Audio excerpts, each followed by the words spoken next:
আজকে বছরের শেষ দিন হতে চলেছে। এর মাঝে অনেকে অনেক কিছু চিন্তা ভাবনা করেছেন, অনেকে আতশবাজি কিনেছেন। সমস্যা নেই, আপনারা আতশবাজি ফুটান, কিন্তু এমনভাবে ফুটান যেন অন্য কারো ক্ষতি না হয়, কোনো পশু পাখির উপর প্রভাব না পড়ুক। আপনি কি পারবেন আপনার ঘরের মাঝখানে একটা ফটকা ফাটাতে?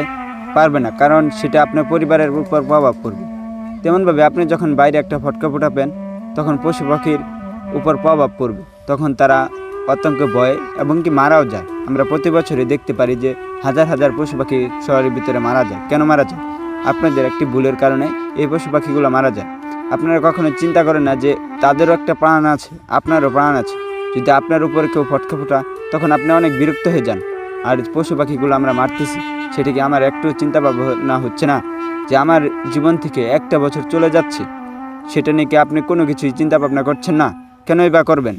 কারণ আপনি তো মানুষই না। মানুষ হলে এইগুলো চিন্তা ভাবনা আপনি সবসময়ই করতেন।